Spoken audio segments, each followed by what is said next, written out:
ଆଜି ବର୍ଷା ପାଗ ଥିଲା। ଆମ ନୂଆ ବୋଉ କହିଲା ଯାଉନୁ ଟିକେ ମାଛ ଆଣିବ, ମାଛ ଭଜା କରିବା, ମାଛ ଫ୍ରାଏ କରି ଖାଇବା। ତ ମାଛ ଭଜା ନେଇକି ଆସିଲି। ମାଛ ଏବେ କାଟା ସରିଲା। ଏବେ ନୂଆ ବୋଉ କ'ଣ କଲା, ସେଥିରେ ତେଲ, ହଳଦୀ, ଲଙ୍କାଗୁଣ୍ଡ, ଲୁଣ ସବୁ ପକେଇକି ଗୋଳେଇ ଦେଲା। ଦେଖନ୍ତୁ ଏସବୁ ଏବେ ନୂଆ ବୋଉ ତାକୁ ଗୋଳେଇକି ପୁରା ରେଡି କରିଦେଲା। ଖାଇବ ନା ସେ କାମ ଆଗେ ଜଲ୍ଦି କରିଦବ ସେ। ଏବେ ନୂଆ ବୋଉ ବସିଗଲା କଢା ଧରିକି, କେତେବେଳେ ମାଛଟାକୁ ଛାଡିବ ତେଲରେ ଫୁଟେଇବା ପାଇଁ। ଏବେ ତେଲ ଗରମ ହେଇଗଲା, ନୂଆ ବୋଉ ରେଡି ହେଇଗଲା।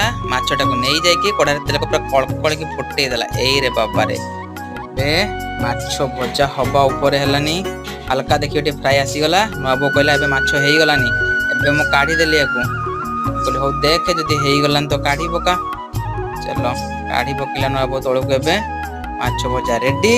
ଯାଇକି ବର୍ଷା ପାଗରେ ଟିକେ ପିଆଜ ଚୁନ ଚୁନ ପକେଇକି ଖାଇଦବା।